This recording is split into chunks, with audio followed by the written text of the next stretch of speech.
Oi, nono ano, tudo bom? Eu espero que esteja tudo joinha aí na casa de vocês, com seus familiares, que esteja todo mundo com saúde, tá bom? É, Vamos dar continuidade aqui à apostila. Vamos pegar a apostila para poder acompanhar. Módulo 10. Olha, a gente já tá no módulo 10. Nossa, tá passando muito depressa. O que vocês acham? Eu tô achando que tá voando o tempo. Vamos lá. Reportagem. Esse é o nosso objeto de conhecimento. A gente vai ver as estruturas, a estrutura da reportagem, os recursos que se utilizam para fazer uma reportagem, tá? A gente vai ver eventualmente aí a diferença entre reportagem e notícia. Eu espero que eu ensinando fique bem claro para vocês essa diferenciação, tá bom? A gente vai para a página 135, tá? Tranquilo? Vamos lá.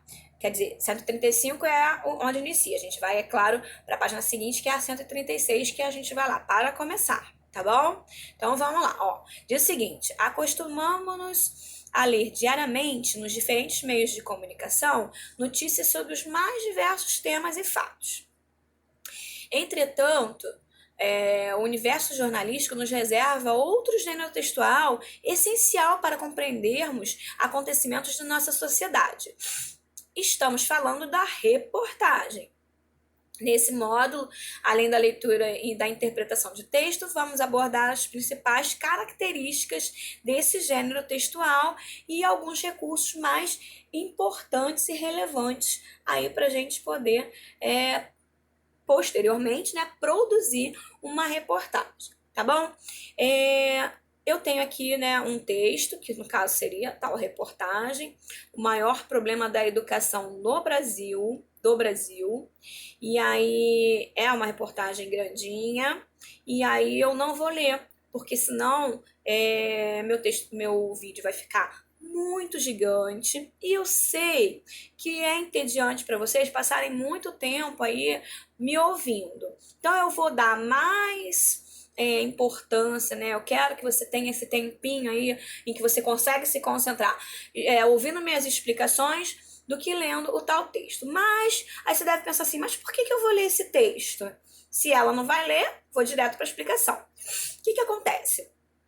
Quando eu pedir para você fazer lá na avaliação, seja prova, teste, não sei o que vai ser, eu peço, faça uma reportagem, né? Escreva uma reportagem e tal. E aí, como você vai fazer alguma coisa que você nunca leu um texto daquele? Para você produzir um texto de um determinado gênero, você precisa ter lido. Não é só saber as características, é saber reconhecer, olhar para aquilo lá. Você só reconhece alguma coisa que você já viu antes. Então, se você não lê esse texto, essa reportagem, você vai ficar com dúvida do que é notícia e reportagem, porque muita gente confunde isso. Eu vou tentar explicar a diferença. E aí vai que na hora, se você não leu a reportagem, você não consegue perceber exatamente só com a minha explicação, sem ter conhecido o objeto do seu estudo. Preciso que você leia, tá bom?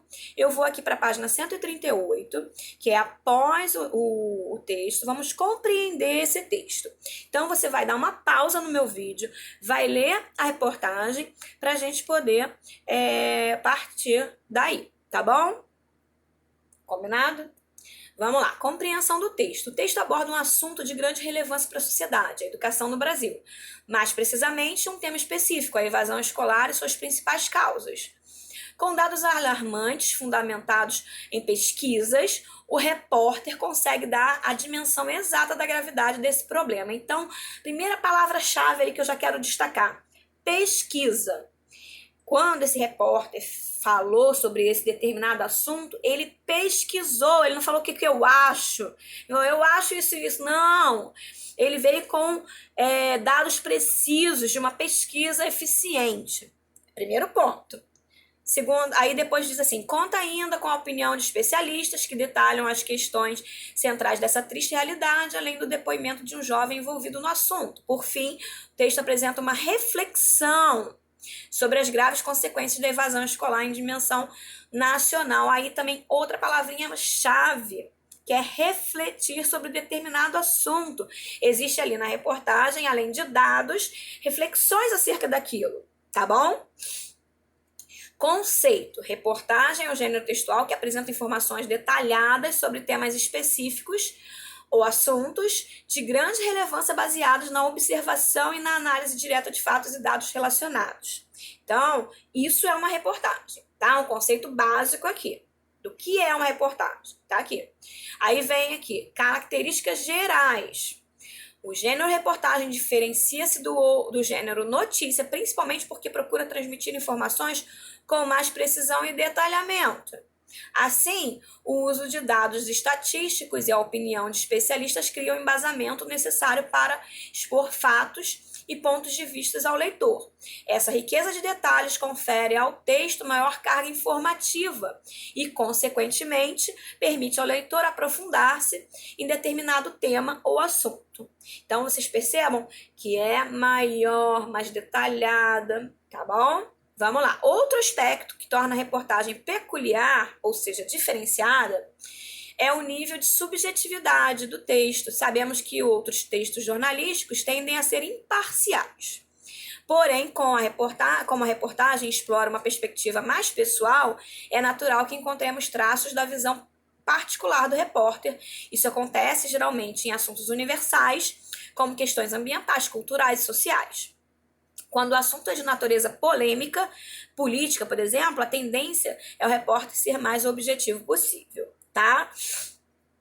Então, são características aí gerais. A gente tem uma estrutura. Vamos ver como é que é essa estrutura. Em geral, a estrutura da reportagem não segue um padrão, um modelo fixo, principalmente no corpo do texto. Isso ocorre porque cada repórter costuma ter um estilo próprio e o adapta aos formatos de cada meio de comunicação, como jornal, revista, portal de internet. No entanto, existem algumas características predominantes, né, que a gente vai ver aqui, que está em qualquer lugar, que aquilo predomina, ou seja, é mais fácil de você achar com certeza, independente de quem é que esteja escrevendo esse material, esse gênero textual. Bom, título. Destacado do corpo do texto é a síntese sugestiva da reportagem. Sua função é chamar a atenção do leitor. Ele é sugestivo, ele tem que ser forte, é um título que chame a atenção. Que quando a pessoa se abre para uma leitura, normalmente é porque o título instigou ela querer saber, tá? Então, aqui tem, né, o maior problema da educação no Brasil. Então, aí você fica pensando, qual é o maior problema da educação? Aí você vai lá e quer ler, entendeu? É isso que causa aí esse título. Aí vem um subtítulo, situado logo após o título, né? Resume o texto. É maior um pouquinho que o título, só que ele dá uma resumida aí no texto. Por exemplo, metade dos jovens entre 15 e 17 não está matriculada no ensino médio. Pesquisa inédita mostra que a proporção dos que abandonam a escola nessa etapa saltou de 7,2% para 16,2% em 12 anos. Então, aí já mostra a que veio o texto. Dá uma sintetizada no que você vai expor, tá? Depois vem lead ou lead. Em português e em inglês, tá? Aqui. Geralmente, o primeiro parágrafo faz uma apresentação do tema, traz uma contextualização do assunto que será desenvolvido ao longo do texto. Quem se debruça sobre o ensino médio brasileiro, porém se depara com uma única estatística que parece sintetizar de forma clara a desastrosa situação dessa etapa da educação, a taxa de evasão escolar. Nesse caso aqui, essa introdução foi feita com base em uma contextualização que sugere estatísticas alarmantes. Em seguida, o repórter apresentou o eixo temático e destacou a importância do assunto para a sociedade. Então, lead é o primeiro parágrafo, onde você apresenta de forma clara o que você vai falar, tá? Aí a gente vem para o desenvolvimento. Desenvolvimento são os parágrafos que seguem, né? Como o próprio nome sugere, essa parte do texto desenvolve o tema e seus aspectos mais relevantes, garantindo a profundidade necessária para a plena compreensão das informações. Tem alguns pontos, né? Alguns recursos que dá credibilidade àquilo que você está falando, sobre aquilo que você está apresentando, tá? Tem, por exemplo, dados estatísticos e dados oriundos de pesquisas, né? Aí tem um trechinho aqui mostrando que foi uma nova pesquisa, ou seja, não é o repórter tá falando como achismo, entendeu? Ele pesquisou aquilo para ele estar falando determinada coisa. Então, isso dá credibilidade ao que ele está dizendo. Argumentos apresentados por especialistas no assunto, que é argumento de autoridade. Ou seja, você está falando de educação e você vai dizer que fulano de tal, que é especialista nessa área, disse isso, isso, isso. O que dá também credibilidade ao repórter. Ele vai juntando dado daqui, um especialista dali, e vai fazendo aí. E fatos comprovados, né? Tem aqui um pedacinho também de coisas que realmente aconteceram, para mostrar, essa pesquisa, essa pessoa aqui que sabe do assunto, eles estão falando isso aqui que aconteceu. E aí torna aquilo verossímil, né? Torna aquilo verdadeiro, aquilo que você vai aprender sabendo que é uma verdade, tido como verdade, tá bom? Depois vem a conclusão. Na conclusão, é a última parte, né, da reportagem, claro. O objetivo é retomar e confirmar as informações apresentadas anteriormente. E também tenta fechar com alguns tipos de reflexões. Aí tem aqui a conclusão do texto, onde você pode perceber que isso aconteceu. Tá bom? Existe uma outra situação que é a iconografia. Muitas reportagens apresentam fotografias, gráficos, tabelas e mapas, entre outros recursos, a fim de explorar dados estatísticos e fornecer outras referências. Esses recursos visuais recebem o nome iconografia, né? Que seria aí o não verbal, que vocês já conhecem, tá bom? Facilitam a compreensão de determinadas mensagens, né, por seus leitores. Bom, a linguagem. Como que vai ser usada a linguagem para reportagem, né? Qual é o nível de formalidade usado numa reportagem? Vamos ver aqui, ó. Eu tô na página 140, tá? Pessoal que tá perdido aí, tô na 140. Nível de formalidade. Nos textos jornalísticos, em geral, segue-se a norma padrão da língua portuguesa. No entanto, isso pode variar em função do contexto de circulação, até mesmo do público-alvo. Por exemplo, em uma revista voltada para um público adolescente, a linguagem costuma ser mais informal, já que esses leitores utilizam variantes linguísticas específicas de seus contextos. As reportagens destinadas ao grande público tendem a apresentar uma linguagem mais formal, pois, a princípio, o leitor não é específico, então você está lidando com vários tipos de leitores, então você tende a uma maior formalidade. Gente, deixa eu explicar para vocês, não sei se isso é muito claro. Quando eu digo norma padrão, eu quero dizer que num texto, numa reportagem, você não vai ver ali palavras escritas errado, de acordo com o dicionário, né? Você não vai ver ali um Flamengo, não vai ter isso. Problema, não vai ter esse tipo de coisa. Por isso a linguagem norma padrão.